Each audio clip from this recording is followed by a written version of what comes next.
Hello students, welcome to my channel. Solve करते हैं concept of physics के properties of matter chapter से subjective exercise का question number 11।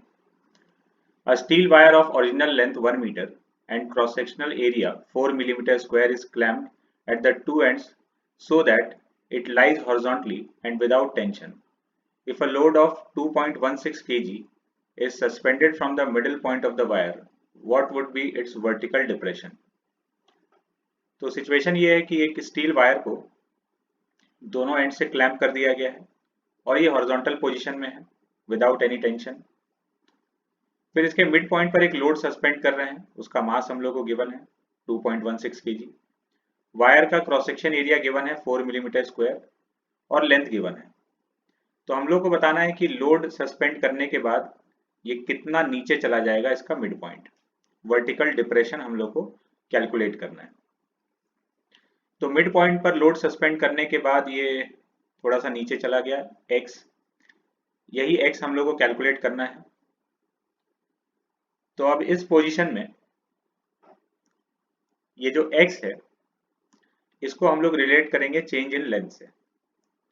पूरा वायर का लेंथ l था तो ये l/2, ये भी l/2 और लोड सस्पेंड होने के बाद वायर इलोंगेट हो गया है, तो वायर में जो चेंज इन लेंथ आया उसको डेल्टा l कंसिडर कर लेते हैं।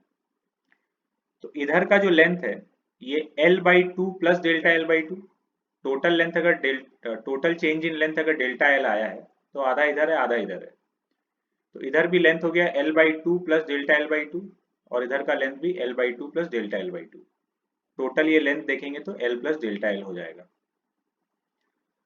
ये x और ये l/2। अब यहाँ से ये जो राइट एंगल ट्राइंगल दिख रहा है, इस राइट एंगल ट्राइंगल में l/2 का square plus x square equal to l/2 plus delta l/2 का स्क्वायर, ये इक्वेशन लिख दिया। इसको हम लोग खोलेंगे तो l square by 4 delta l square by 4 और l डेल्टा l बाई 2। तो अब यहां से l स्क्वायर बाई 4 कैंसिल हो गया, ये एक्स स्क्वायर का एक्सप्रेशन आया। इसमें से हम लोग डेल्टा l को कॉमन ले लेंगे, डेल्टा l बाई 2 कॉमन ले लिए तो अंदर बचा delta l by 2 plus l। अब जो delta l change in length आता है वो बहुत छोटा होता है लेंथ के कंपैरिजन में। Since delta l is much much less than l, तो ये डेल्टा l बाई 2 को हम लोग नेग्लेक्ट कर सकते हैं l के कंपैरिजन में। तो एक्स स्क्वायर का वैल्यू आया l डेल्टा l बाई 2, तो चेंज इन लेंथ का एक्सप्रेशन आ गया 2x स्क्वायर बाई l। ये अपना पहला इक्वेशन है। चेंज इन लेंथ को हम लोग x से रिलेट कर लिए, वर्टिकल डिप्रेशन से रिलेट कर लिए। अब इसी चेंज इन लेंथ को हम लोग हुक्स लॉ से कैलकुलेट करेंगे। Hooke's law stress equal to y times strain, तो रिलेट करते हैं, स्ट्रेस निकालते हैं। स्ट्रेस कैलकुलेट करने के लिए टेंशन निकालना होगा। मान लेते हैं ये एंगल थीटा है, इसका फ्री बॉडी डायग्राम बनाएंगे तो यहां से टेंशन T, इधर से टेंशन T और डाउनवर्ड डायरेक्शन में mg। ये एंगल थीटा है तो ये वाला एंगल भी थीटा हो गया। इस पे फोर्स बैलेंस करेंगे तो T का जो वर्टिकल कंपोनेंट जाएगा वो T साइन थीटा, इधर भी T साइन थीटा, तो 2T sine theta minus mg equal to 0। Tension का वैल्यू आ गया mg upon 2 sine theta. Sine theta का वैल्यू इस राइट एंगल ट्राइंगल से perpendicular upon hypotenuse x upon l/2 plus delta l/2। तो delta l/2 को इसके कंपैरिजन में नेग्लेक्ट कर सकते हैं, तो l/2 प्लस डेल्टा l/2 को l/2 लिख दिए। So sine theta is x upon l/2। यहाँ पर साइन थीटा का वैल्यू सब्सटीट्यूट कर देंगे 2x अपॉन l, यहाँ से जो वैल्यू आया है।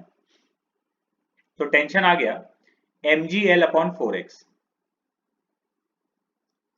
Now stress equal to T by A, इसको एरिया से डिवाइड कर दिए तो ये स्ट्रेस आ गया। हुक्स लॉ से stress equal to y times strain, तो ये स्ट्रेस का value equal to y times delta l by l। तो डेल्टा l का वैल्यू ये आ गया हुक्स लॉ से। ये अपना सेकेंड इक्वेशन। इक्वेशन नंबर 1 में भी हम लोग डेल्टा l का वैल्यू निकाले थे, ये इक्वेशन नंबर 1 से डेल्टा l का वैल्यू, और इक्वेशन नंबर 2 में भी डेल्टा l का वैल्यू आ गया। फ्रॉम 1 एंड 2 दोनों से डेल्टा l के वैल्यू को इक्वेट कर दिए, ये इक्वेशन नंबर 1 से और ये इक्वेशन नंबर 2 से। तो यहाँ से x क्यूब का वैल्यू आ गया mg l cube upon 8ay। तो x का वैल्यू आ गया l into M G upon 2ay to the power 1/3। अब इसमें जो भी गिवन न्यूमेरिकल वैल्यूज है ये सब इसमें पुट कर देंगे तो x का हम लोग को न्यूमेरिकल आंसर मिल जाएगा।